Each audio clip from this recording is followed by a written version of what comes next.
जनता party के जिले के अध्यक्ष आदरणीय श्री मनोहर पालीवाल जी, मंच पर उपस्थित आदरणीय मंडल अध्यक्ष श्री किशन सिंह साहब, मंच पर उपस्थित जिला परिषद के सदस्य आदरणीय विक्रम सिंह जी आमला, पूर्व प्रधान और जुझारू नेता भाई भागीरथ जी बिश्नोई, युवा मोर्चा के अध्यक्ष हमारे सब के अपने आदरणीय वीरेंद्र सिंह जी,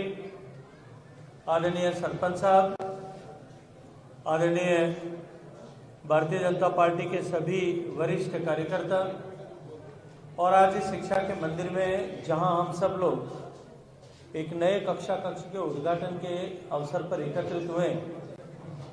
शिक्षा परिवार के, स्कूल परिवार के, विद्यालय परिवार के मुखिया आदरणीय प्रधानाध्याचार्य जी, सभी सम्मानित अतिथिगण और विद्यार्थी बंधुओं बहनों, मैं आप सबने जिस तरह से बहुत देर से आने के बावजूद भी स्वागत किया, इंतजार किया, उसके बाद भी स्वागत किया, मैं हृदयपूर्वक आपका धन्यवाद करता हूं, आपका आभार ज्ञापित करता हूं। कुछ विलंब सुबह हवाई जहाज देर होने के कारण से हुआ, और वैसे अगर मैं सही कहूं तो ये विलंब 24 घंटे का है, क्योंकि ये कार्यक्रम हमने कल के लिए तय किया था, लेकिन कल संसद का सत्र एक दिन आगे बढ़ा दिए जाने के कारण से मैं जोधपुर नहीं आ पाया। मैंने जिलाध्यक्ष जी से निवेदन किया, इनसे आग्रह किया कि एक दिन इस कार्यक्रम को क्या हम स्थगित कर सकते हैं। इन्होंने सहर्ष इस कार्यक्रम को एक दिन आगे बढ़ाया, आप लोगों को एक दिन बाद में मैं यहाँ पहुँचा हूँ, लेकिन फिर भी आपने इतने गर्मजोशी के साथ में स्वागत करते हुए इस कार्यक्रम को आयोजित किया है। मैं हृदयपूर्वक चाटी गांव के आदरणीय सरपंच साहब राम सिंह साहब को और यहाँ उपस्थित सभी गांव के व्यापारी, व्यवसायी, सभी बंधुओं का धन्यवाद ज्ञापित करता हूँ, अभिनंदन करता हूँ। ये तो 10 साल पहले आप सबने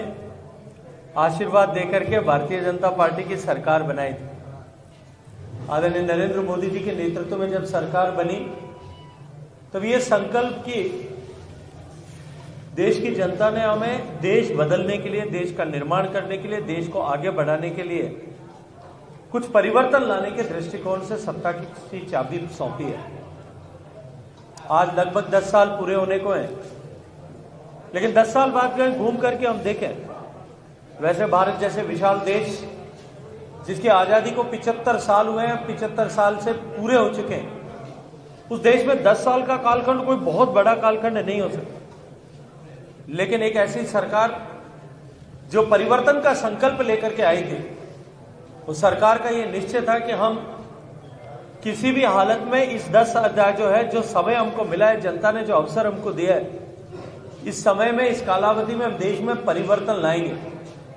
और हम सब ने देखा कि सरकार ने जिस तरह से काम करना प्रारंभ किया, एक नई गवर्निंग की विधा, क्योंकि उससे पहले जब कभी भी देश की सरकारें बनती थी, वो कोई योजना लेकर के आती थी, उन योजनाओं का आकार बहुत छोटा होता था, योजनाओं के बारे में प्रचार अधिक होता था, लेकिन योजना का आकार बहुत सीमित होता था। सीमित होने के चलते हुए उन योजनाओं में जो विकास काम होता था किसी पंचायत में, किसी गांव में, किसी कस्बे में, वो पंचायत का काम, वो जो विकास का काम है, वो काम प्राथमिकताओं के आधार पर होता था। कहीं राजनीति प्राथमिकता होती थी, कहीं वोटों की गिनती प्राथमिकता होती थी, कहीं भाई भतीजावाद को प्राथमिकता होती थी।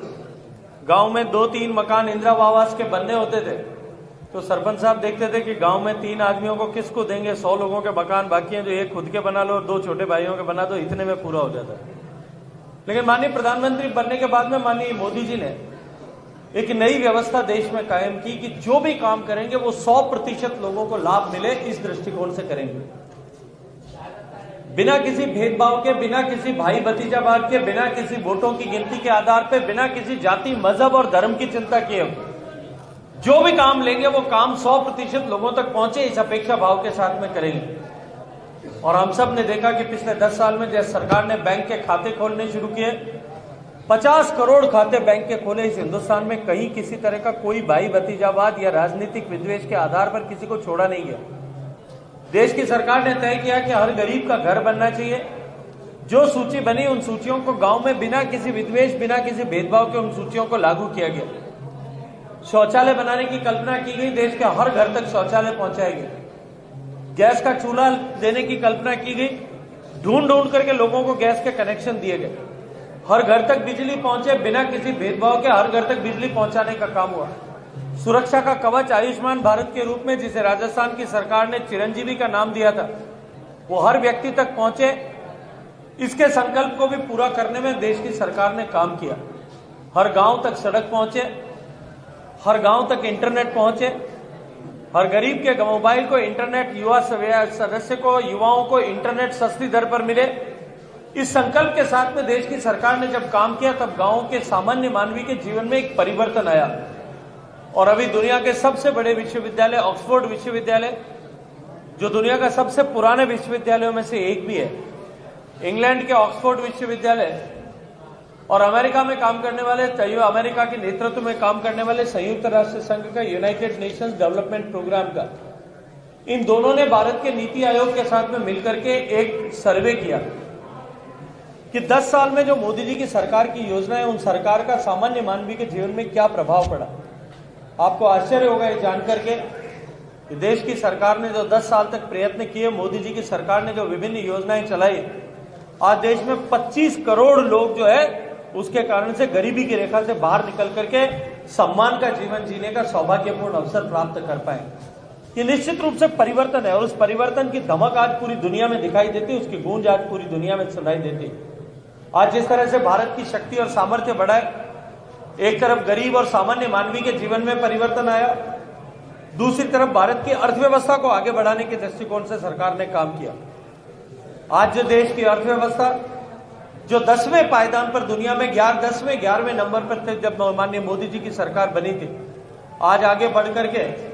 उस इंग्लैंड को जिसने 200 साल तक हमको गुलाम बना करके रखा था, उस इंग्लैंड को पीछे पछाड़ करके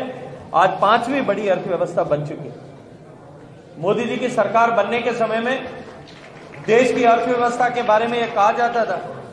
कि दुनिया के जो सबसे कमजोर 5 अर्थव्यवस्थाओं वाले देश है, जिसमें इंडोनेशिया भी था, जिसमें साउथ अफ्रीका भी था, जिसमें ब्राजील भी था, उन कमजोर अर्थव्यवस्थाओं के साथ में भारत को फ्रेजाइल 5 की गिनती में रखा गया था। वहां से निकाल करके पिछले 10 साल में माननीय मोदी जी के शासनकाल में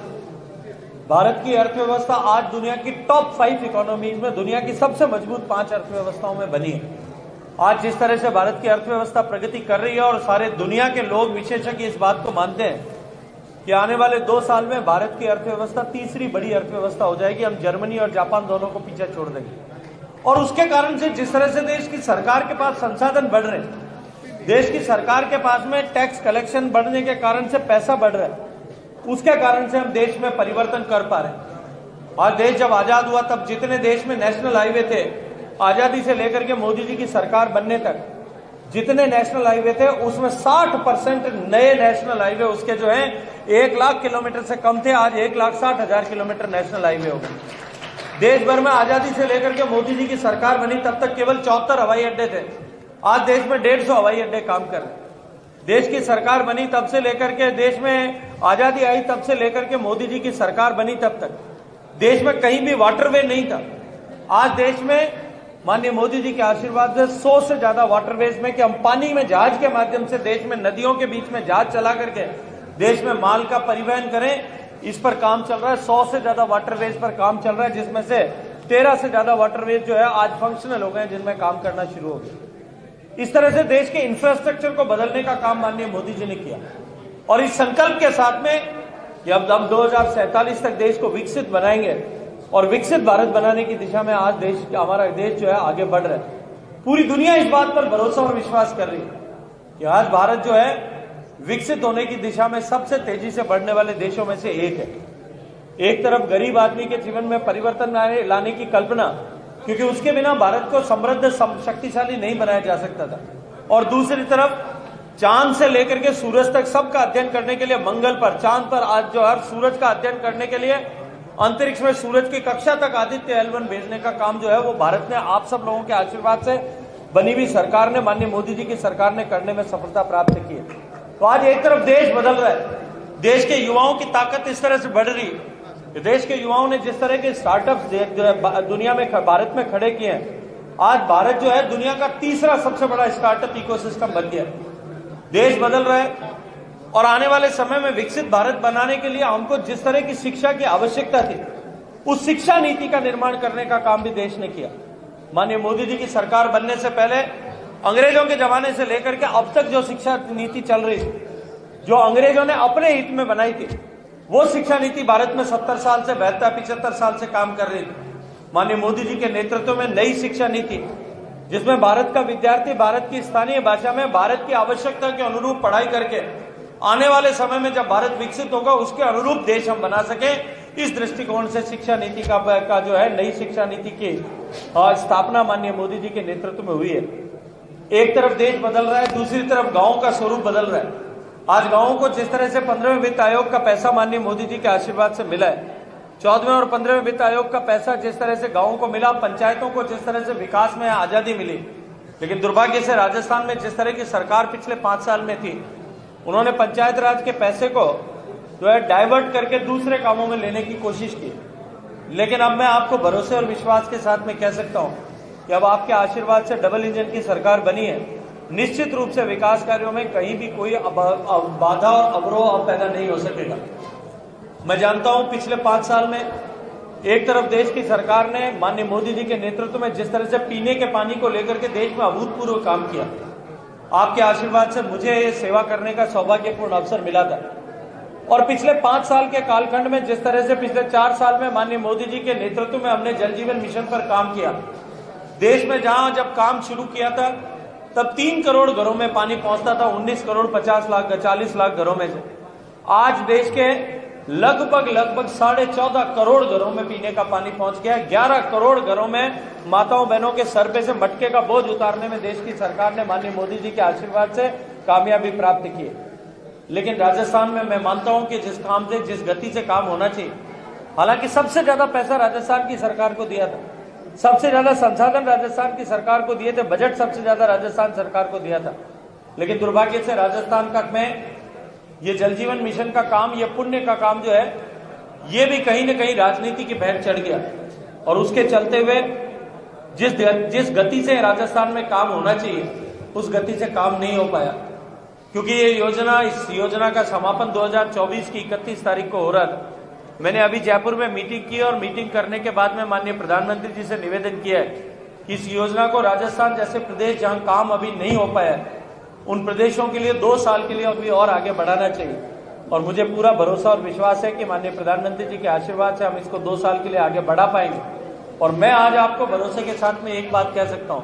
कि आने वाले 1 साल में इस दिशा में सकारात्मक काम होकर के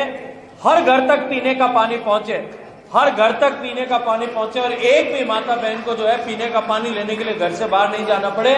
इसको सुनिश्चित करने के लिए हम सब लोग मिलकर के काम करेंगे। राजस्थान को 27,000 करोड़ रुपए का बजट दिया था,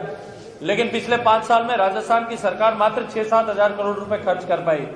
आज भी राजस्थान की सरकार के पास में बजट का पैसा, भारत सरकार का दिया हुआ पैसा बाकी है,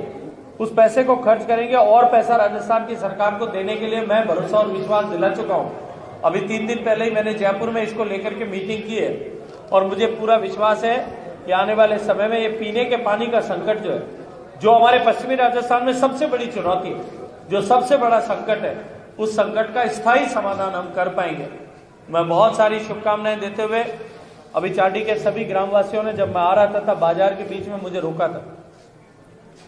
मैं पूछो, मैं क्या संत महाराज ने, मैं महाराज स्कूल में कार्यक्रम है, अठ रास्ता में क्यों रोके? हमारे मन में थोड़ा बहम हो गया। मैं पूछो, मैं महाराज रास्ता में क्यों रोके? तो सरपंच साहब ने देखो साहब, सड़क तो ऊंची बन गई, बीच में नाली नहीं बनी। मैंने अब कहा है कि स्वच्छ भारत मिशन में नाली बनाने का प्रावधान है। मैं स्वच्छ भारत मिशन में अधिकारियों को निर्देश देकर के और प्राथमिकता के साथ में अपनी सड़क के निर्माण के साथ में अपने यहाँ पानी निकासी का समुचित प्रबंधन हो, इसको सुनिश्चित करने का भरोसा और विश्वास आपको दिलाता है। निश्चित रूप से अपने यहाँ ये काम होगा आप लोगों ने मुझे इस लायक बनाया है, आप लोगों ने मुझे समर्थ बनाया है कि मैं आप लोगों की सेवा कर सकूं। ये सेवा का सौभाग्यपूर्ण आप सब लोगों ने मुझे दिया, उसके लिए मेरा रोम रोम आप लोगों का ऋणी है, आप लोगों का कर्जदार है। मैं हृदयपूर्वक आप सबका धन्यवाद करते हुए, अभिनंदन करते हुए मेरी बात को समाप्त करता हूं। बोलिए भारत माता की, भारत माता की।